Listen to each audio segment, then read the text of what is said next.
इस वक्त यूरोपियन जो कंट्रीज़ हैं उनके अंदर जो मोस्ट पॉपुलर प्रोग्राम थे उसमें आपने देखा कि स्पेन और फिर पुर्तगाल के अंदर बहुत लोगों ने इंटरेस्ट लिया और बहुत सारे लोगों ने गोल्डन वीज़ा करवाया। पुर्तगाल का जो गोल्डन वीज़ा है उसमें मेनली जो अल्गर्व का एरिया है, फिर उनका जो कैपिटल है लिस्बन और पोर्तो सिटी है, तो उसमें प्रॉपर्टी की प्राइसेस बहुत हाई हो चुकी हैं और बहुत सारे लोगों ने जो लोकल हैं तो उनको इस चीज़ से इशू होता है, तो गवर्नमेंट ने वो प्रोग्राम तकरीबन रिजेक्ट हो चुका है। और अब जो सारा फ़्लो है जो लोग गोल्डन वीज़ा की तरफ दे रहे हैं, तो अभी ग्रीस जो है is one of the best choice. इससे पहले भी लोग ज़्यादातर क्योंकि वहाँ पे मूव करते थे, तो ग्रीस को अंडररेटेड किया जाता है जो गोल्डन वीज़ा के प्रोग्राम के हवाले से। और उसकी वजह मैं समझता हूँ कि यहाँ पे जो इलीगल इमिग्रेंट्स हैं तुर्की के रास्ते आते हैं, तो शायद ये वजह समझ आती है।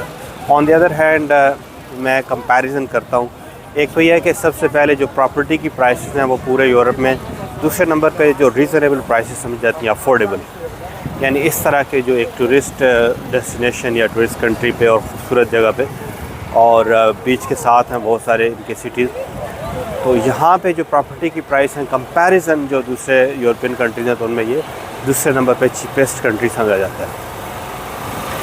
उसके बाद एक ख़ूबसूरत कंट्री है, काफ़ी मिलता जुलता कल्चर है तुर्की के साथ, मेडिटेरेनियन सी हैं, क्रिस्टल वाटर सी हैं, एथेन कैपिटल जो है one of the best tourist capital है।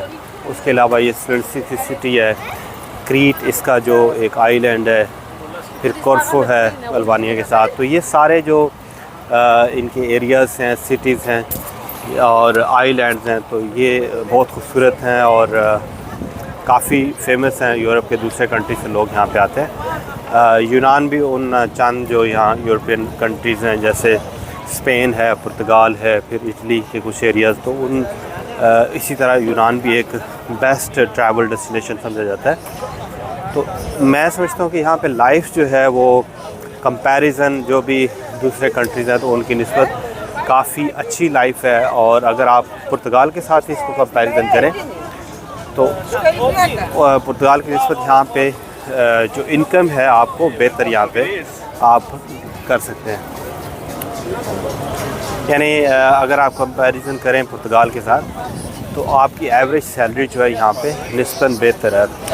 उसके बाद हम बात कर रहे थे कि यहाँ पे जो गोल्डन वीज़ा है, गोल्डन वीज़ा जो है वो प्रोग्राम यहाँ पे यूरोपियन कंट्रीज़ के अंदर चंद कंट्रीज़ में जो गोल्डन वीज़ा प्रोग्राम था, तो उसमें तकरीबन जो बाकी प्रोग्राम है वो डेड हो चुके हैं या बहुत एक्सपेंसिव हैं या कोई ना कोई उनमें प्रॉब्लम है, या अब जैसे आप माल्टा का करें तो उसमें रिफ्यूज़ल रेशो भी काफ़ी ज़्यादा है।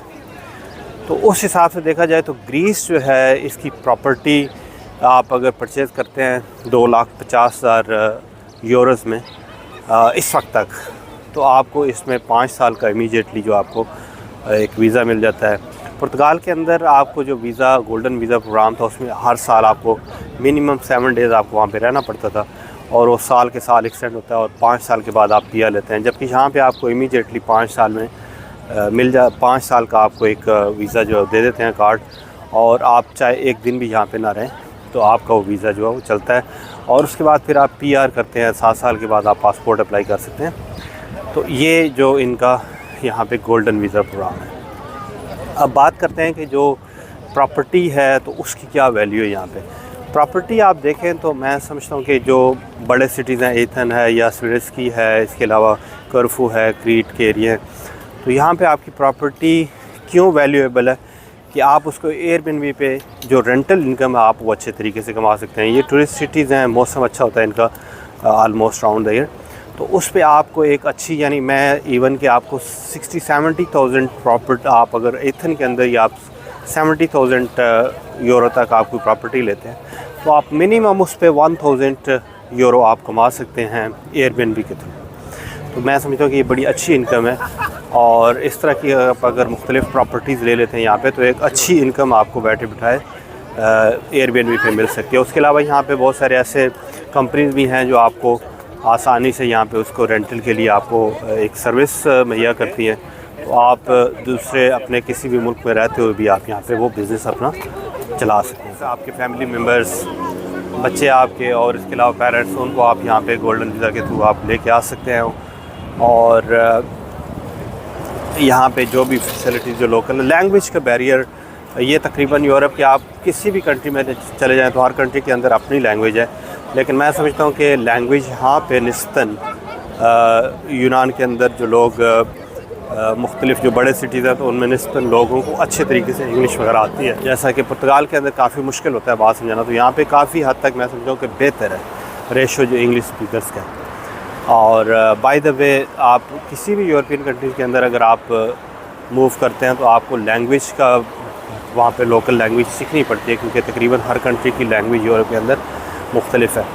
तो ग्रीस के अंदर भी अगर आप सक्सेसफुली रहना चाहते हैं तो आपको हो सकता है कि ग्रीस सीखनी पड़े लैंग्वेज, लेकिन यहाँ पे आपको इंग्लिश स्पीकर भी बहुत सारे मिल जाएंगे और इनिशियली आप यहाँ पे आके तो सेटअप अपना कर सकते हैं। उसके अलावा देखा जाए तो बिज़नेस पॉइंट ऑफ व्यू से भी, क्योंकि टूरिस्ट है कंट्री है, तो आप कोई भी फूड का या इस तरह का बिज़नेस आप यहाँ पे बड़े आराम से कर सकते हैं और ये एक अच्छी चॉइस हो सकती है यहाँ पे गोल्डन वीज़ा के लिए। मैं उम्मीद करता हूँ कि आपको ये वीडियो अच्छी लगेगी।